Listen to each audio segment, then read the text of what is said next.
Salut, bienvenue pour un nouvel update graphique. Et ça fait un moment que j'avais réussi à plus le faire, mais là je vais tourner cet update graphique en deux morceaux. D'ailleurs, je suis désolée pour la luminosité. Exceptionnellement, je tourne ce bout de vidéo en rentrant du boulot, donc il est quasiment 17 h, un truc comme ça.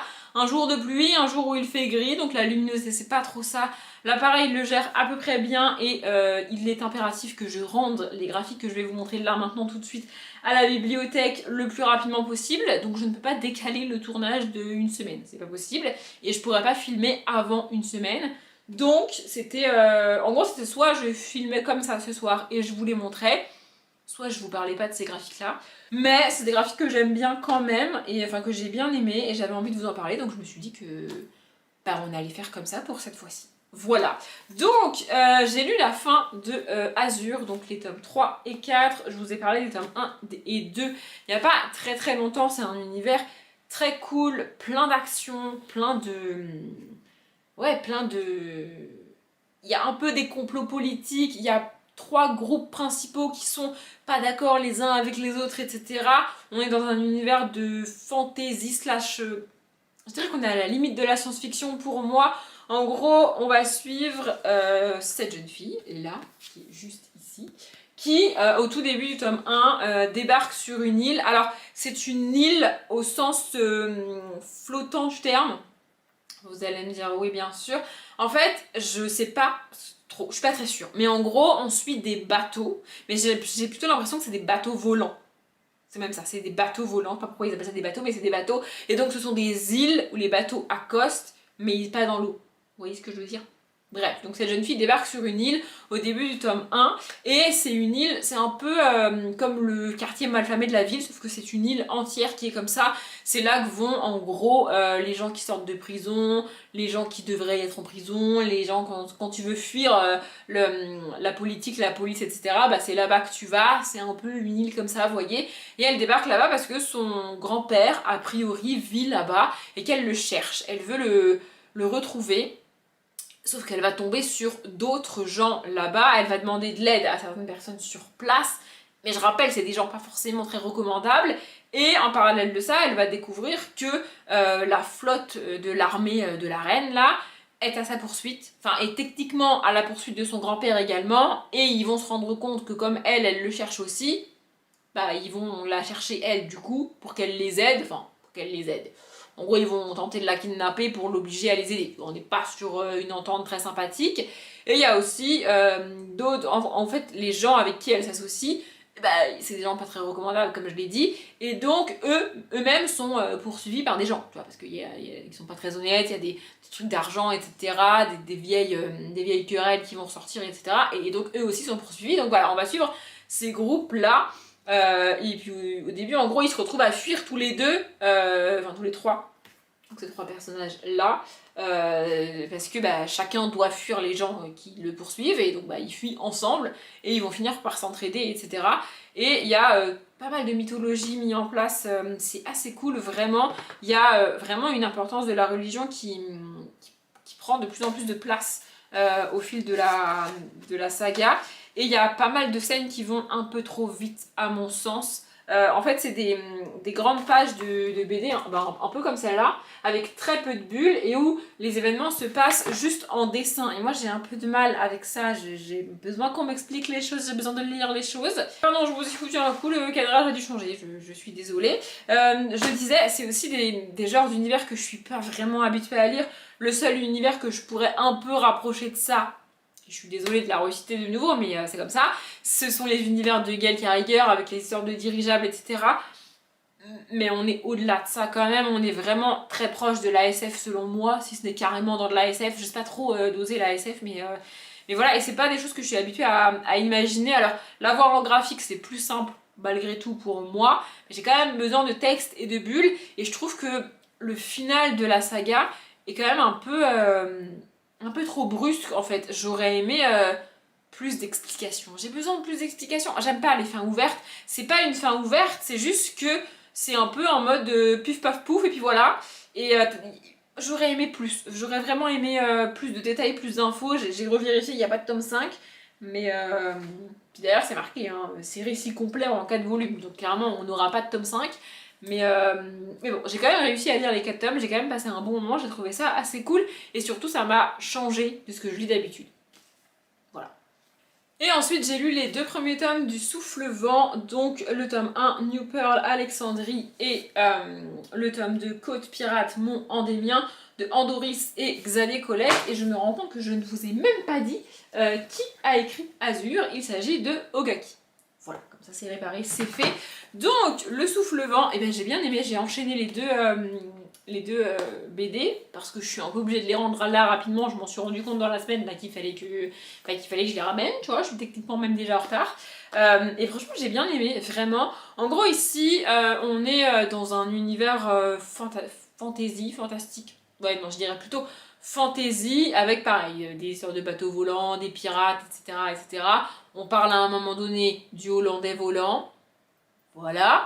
Et on va suivre une jeune fille qui au tout début se cache dans un avion, donc c'est un avion qui transporte du courrier. Alors, d'après ce que j'ai compris, c'est pas forcément du courrier au sens où nous on l'entend, mais enfin bon, bref. Et donc cette jeune fille se cache dans cet avion parce qu'elle veut rejoindre une certaine ville dans laquelle elle doit déposer un brevet pour une invention de son père. Et donc ça c'est dans les premières pages vraiment. Donc évidemment le pilote de l'avion se rend compte que elle est cachée dans son avion. Lui il a techniquement pas le droit de transporter des êtres humains, mais il se rend compte de ça en gros au milieu de nulle part dans un refuge fait pour les pilotes, et il peut pas la laisser là de toute manière, donc il est un peu obligé de l'emmener avec lui. Sauf que problème, il y a des gens qui la poursuivent en fait. Et au tout début, elle explique que du coup son père a inventé quelque chose que des gens pas très recommandables veulent récupérer pour faire du mal, sinon c'est pas drôle. Et donc du coup elle s'est barrée avec le truc pour déposer le brevet et que personne ne puisse le copier ou l'utiliser sans son accord à elle. Et donc c'est pour ça qu'elle doit aller dans cette fameuse ville.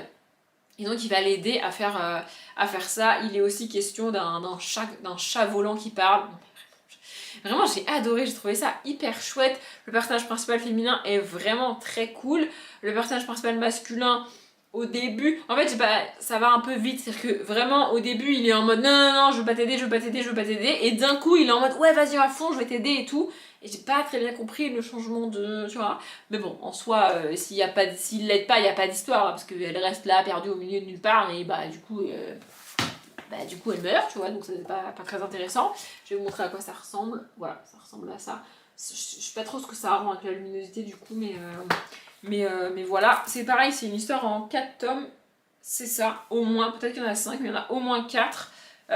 Et du coup, je vais aller à la bibliothèque pour voir si je peux pas trouver la suite parce que franchement, c'était vraiment chouette et j'adore la couve. Ça, c'est la couve du tome 2, je la trouve trop belle, vraiment magnifique. Et voilà, du coup on suit ça, donc il est question de course-poursuite à base de bateaux volants et de bateaux pirates dans la mer, de hommes politiques très très haut placés mais très très méchants en fait.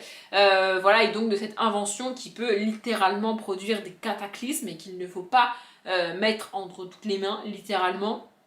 Et puis au fur et à mesure aussi, le personnage principal va apprendre des choses sur elle-même, sur son père, sur son enfance, son histoire, etc. Et vraiment, j'ai trouvé ça hyper chouette. Il y a quelques petites références qui sont faites au milieu des pirates. Donc, il y a le Hollandais volant. Il y a aussi Finn. Il y a un personnage qui s'appelle Finn, qui est capitaine de. Voilà, le capitaine du Hollandais volant s'appelle Finn. Voilà. Enfin, il y a pas mal de petites rêves comme ça. Et j'ai trouvé ça. Vraiment, j'ai adoré. J'ai trouvé ça hyper cool. Je m'attendais à pas grand chose avec cette saga. Et franchement. Je suis très contente de découvrir ce genre de trucs et de sagas grâce à la bibliothèque parce que sans ça je les aurais jamais achetés et jamais lus et franchement je trouve ça hyper cool.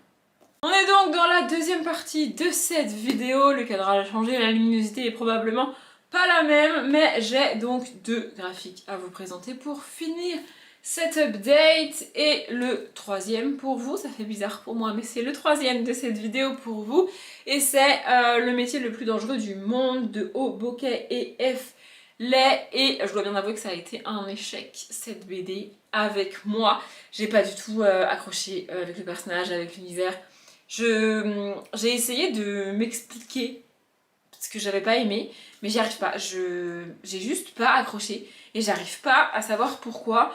En gros, on est dans un univers où certaines personnes ont des pouvoirs, mais c'est totalement aléatoire, vraiment, c'est pas du tout. Y a pas de cause particulière. Enfin, tout cas dans mon souvenir, il n'y a pas vraiment d'explication. Ça déjà, j'aime pas. Ça peut être n'importe quoi comme explication, mais prends la peine de me sortir une explication au moins, parce que sinon ça va pas, tu vois. Et en gros, on va suivre ce jeune homme là, qui est un petit peu présenté comme le gars que personne n'aime et qui fait du sport mais qui est un peu gros, un peu rond et du coup qui n'y arrive pas vraiment, qui est un petit peu critiqué par tout le monde, etc. etc. Mais j'arrive pas à me l'expliquer, je trouve que c'était pas hyper bien abordé, que c'était pas hyper bien fait de ce côté-là, et donc on va suivre ce jeune homme dans son quotidien. Il est un peu maladroit, un peu... Je sais pas, en fait j'ai pas du tout accroché avec le personnage, et c'est pas tant le personnage, c'est plutôt la manière dont il est construit et dont il est présenté. J'ai eu énormément de mal avec lui. Honnêtement, j'ai fini la BD en diagonale, je sais même plus, peut-être que je l'ai même pas fini. Franchement, parce qu'elle est quand même assez longue, elle fait plus de 60 pages. Mais ouais, j'ai pas du tout accroché à l'univers. C'est un univers un peu loufoque, un peu même complètement décalé. Et je sais pas, je suis pas rentrée dedans en fait. J'ai pas réussi à rentrer dedans. C'est peut-être dû au fait que du coup je peux pas m'identifier au personnage principal, à la fois parce que c'est un mec et parce que... Alors, après, je l'ai déjà expliqué plusieurs fois, je l'ai déjà dit plusieurs fois, c'est pas parce que je ne suis pas considérée comme un peu trop ronde par la société que j'ai pas galéré quand j'étais au lycée. Tu vois, c'est pas, ça marche pas comme ça dans la vie. Mais c'est vrai que ce qui lui arrive et ce qu'il ressent, c'est à la fois transposable à ce que j'ai vécu et en même temps pas vraiment. Et puis en fait, j'ai vraiment eu l'impression que le personnage était artificiel, dans le sens pas superficiel mais artificiel, vraiment construit, vraiment mis brique par brique pour aborder tel et tel sujet. Et du coup, ça en fait un truc presque pas humain, tu vois. C'est un peu comme une construction, et bah du coup, c'était pas très réaliste. Voilà, je suis désolée pour cette BD, mais c'est comme ça que je l'ai vue. Voilà. Et pour finir cette update, j'ai lu l'encyclopédie des peurs, donc de Benoît Broyard et Ewen Blaine. Je vais essayer de vous lire les titres, mais alors je galère un petit peu. Donc le tome 1, c'est la clouophobie, autrement dit la peur du noir, si jamais vous vous demandiez. Et le tome 2, c'est la coulrophobie, qui est un peu plus connue, en tout cas moi je la connaissais, donc c'est la phobie des clowns. Et pareil, j'ai pas vraiment accroché avec l'univers. Ici, je vais garder en main que le tome 1 et vous montrer à quoi ça ressemble à l'intérieur. En gros, on va suivre une jeune fille, donc elle, là, qui débarque chez sa grand-mère dans un espèce de vieux manoir comme ça, là, que je vous avais déjà montré et que je trouve magnifique, ça n'a pas changé. Voilà, donc elle débarque chez sa grand-mère. On n'est pas du tout sur la grand-mère hyper aimante, hyper cool, qui fait des petits gâteaux, etc. Non, on est sur une grand-mère un peu sévère, qui n'aime pas qu'on la dérange, qui s'attendait pas à ce que sa petite fille débarque comme ça, et qui n'est pas d'accord avec ça, en fait. Et sa grand-mère va l'obliger à l'aider. Je sais plus comment elle s'appelle, cette jeune fille, je suis désolée. Mais elle va l'obliger à l'aider parce qu'en fait, sa grand-mère a parcouru le monde pour récolter les peurs des gens, genre l'essence d'une peur, tu vois. Elle en a fait une collection, elle en a fait un livre, comme un essai sur le sujet pour avoir comment dire, le composé chimique de chaque peur, tu vois. Et donc elle a créé son livre, etc. Elle est très contente, elle est en train de le finaliser, sauf que son chien mange son livre. Déjà, je vous avoue que ce début de truc est un petit peu bancal, mais enfin bref. Son chien mange son livre et donc elle est obligée de tout recommencer parce qu'elle avait aucun autre endroit où c'était écrit. Je trouve toujours ça très bancal, mais bon, écoutez, soit. Et donc elle va demander à sa petite fille de l'aider à travers le monde, aller récupérer les peurs. Elle a créé une machine qui lui permet de l'envoyer dans un endroit où potentiellement elle peut récupérer telle ou telle peur. Elle, maintenant, elle est trop âgée pour faire ses trajets, ses allers-retours à travers le temps, à travers l'espace, etc. Et donc elle l'oblige littéralement, sa petite fille, à faire ça. Et dans ce tome 1, c'est ça qu'on va suivre, on va suivre le voyage de cette petite fille qui va, il me semble, au Mexique pour récupérer la clouophobie. C'était assez cool quand même parce qu'on découvre un autre pays, une autre culture, avec d'autres gens, etc. etc. Mais en fait, le personnage de la grand-mère est vraiment très bizarre, j'ai trouvé. La petite fille est très cool, mais du coup, en comparaison de la grand-mère, ça fait bizarre, tu vois. Et j'ai pas vraiment accroché. Dans le tome 2, bah, elle va récupérer une autre peur dans un autre endroit, etc. Il est question de clown, un peu de cirque, etc. Franchement, je vous avoue que j'ai un peu lu le tome 2 en diagonale, mais écoutez, voilà. Et à la fin du tome 2, c'est marqué à suivre. Sauf que le tome 2 est sorti il y a quand même un moment, enfin en 2022, donc ouais, et on n'a pas de tome 3. Donc je sais pas, je me dis que peut-être je suis pas la seule à avoir eu cette espèce de... En fait, je me suis pas complètement prise au jeu de la quête et des voyages pour les récupérer les peurs, etc., etc.